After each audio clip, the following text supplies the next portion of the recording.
Hello friends, welcome to my channel. आज की इस वीडियो में हम लोग पढ़ने वाले हैं अश्वत्थामा का चरित्रांकन करें या फिर अश्वत्थामा का चरित्र चित्रण करें। इस क्वेश्चन का आंसर आपको अपने बोर्ड परीक्षा में कैसे लिखना है, इसके बारे में आज हम लोग डिस्कस करेंगे। और ये प्रश्न आपके बोर्ड परीक्षा की दृष्टि से बहुत ज़्यादा इम्पोर्टेंट हो जाता है, क्योंकि ये आपके बोर्ड परीक्षा 2016, 2018, 2020 और 2021 में पूछा जा चुका है।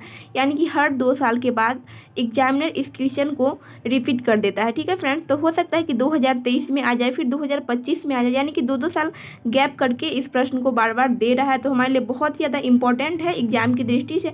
तो चलिए देखते हैं कि इसका आंसर आपको कैसे लिखना है। ठीक है, तो सबसे पहले आपको हेडिंग डालना है अश्वत्थामा का चरित्र चित्रण करें। इसका चरित्र चित्रण का हेडिंग डालना है। उसके बाद आपको लिखना है अंधा युग के पात्रों में यदि कृष्ण का चरित्र देवत्व के उत्कर्ष तक उत्थित हुआ है तो अश्वत्थामा का चरित्र पशुत्व के अपकर्ष तक फलित हुआ है।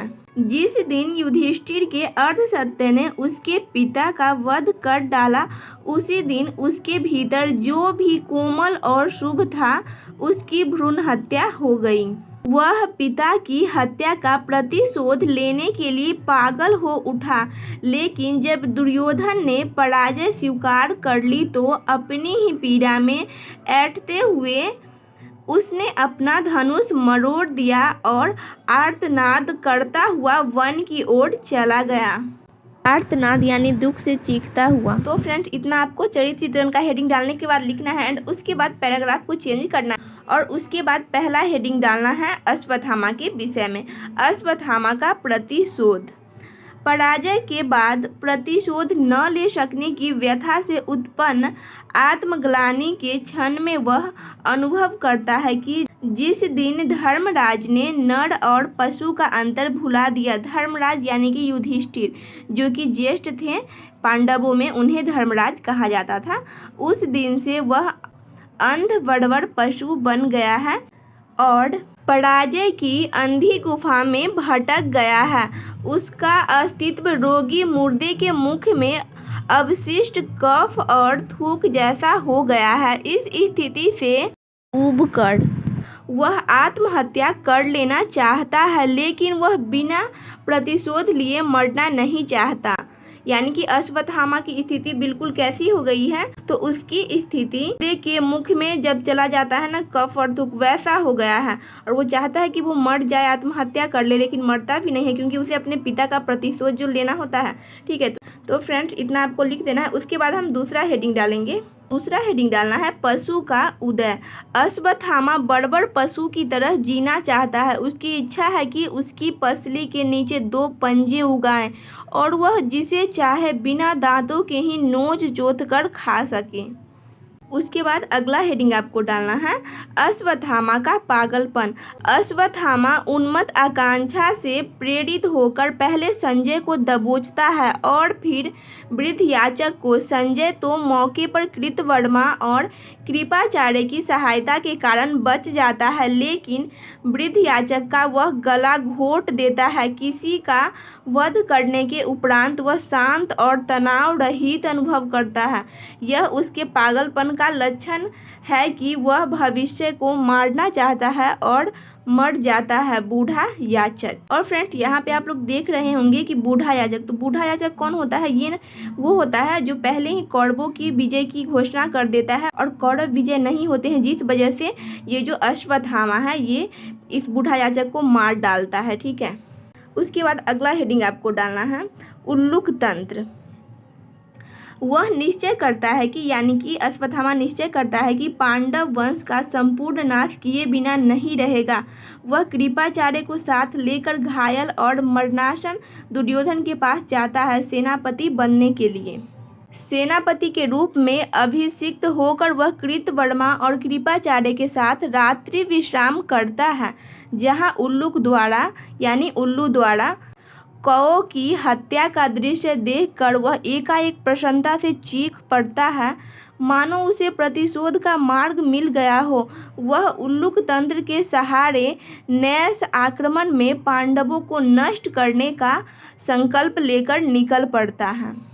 उसके बाद इसी में पैराग्राफ को चेंज करना है आपको एंड लिखना है, पांडव के शिविर में आग लगाकर योद्धाओं को मारकर और क्रूरतापूर्वक पहले आंख निकालकर और फिर ठोकरों से मर्मस्थल चूर्ण कर अपने पिता के हत्यारे धृष्टद्युम्न का वध कर डालता है। वह अपने संकल्प के अनुरूप कार्य तो कर लेता है, लेकिन इस उल्लूक तंत्री विजय से उसके भीतर का वीर मर जाता है। वह अपनी मणि और ब्रह्मास्त्र लेकर घोर वन में चला जाता है ताकि कृष्ण के भय से बच सके। संजय की दृष्टि में वह बदला हुआ दिखाई देता है। कायर अश्वत्थामा प्राण भय से विवेकहीन होकर अर्जुन पर ब्रह्मास्त्र चला देता है। व्यास उसे नराधम पशु आदि कहकर ब्रह्मास्त्र लौटाने का आग्रह करते हैं, लेकिन उसकी व्यवस्था यह है कि वह लौटा नहीं पाता क्योंकि उसे लौटाना आता ही नहीं था।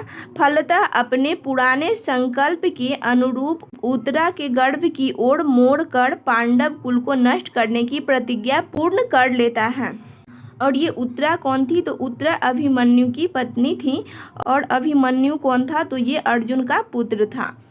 यह दूसरी बात है कि कृष्ण अपना जीवन दान कर उत्तरा के गर्भ की रक्षा कर लेते हैं। इतना ही नहीं, वह उसे क्रोध से गलित दुर्गंध युक्त और अभिशप्त जीवन व्यतीत करने का अभिशाप देते हैं।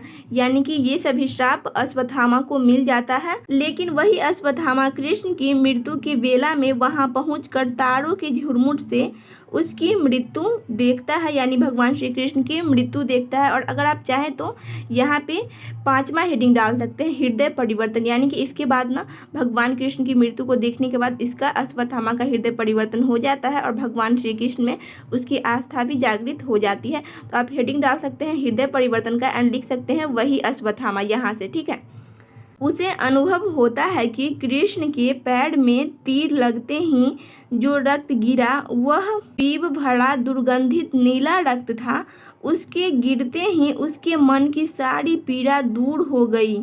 उससे ऐसा प्रतीत होता है कि जैसे प्रभु ने अपने रक्त से उसकी पीड़ा को व्यक्त किया हो। उसके मन में प्रभु के प्रति आस्था का उदय होता है, जिस वजह से उसकी भगवान श्री कृष्ण में आस्था जाग जाती है। इससे उसके मन में नई आस्था जगती है।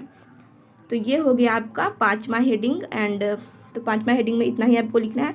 उसके बाद सबसे लास्ट में आपको निष्कर्ष लिख देना है। निष्कर्ष का हेडिंग डालते हुए आपको लिखना है, इस तरह पितृ हत्या के शोक से उद्वेलित जो अश्वत्थामा संपूर्ण भविष्य को नष्ट करने वाला पशु बन जाता है, वह अवशेष पीड़ा, कुरूपता और पशुता की विकरालता का दंड भोगता हुआ अंततः कृष्ण की कृपा से पुनः आस्थावान मानव बन जाता है। ठीक है, तो फ्रेंड्स आप लोग समझ गए होंगे कि किस तरीके से आपको अश्वत्थामा का चरित्रांकन लिखना है।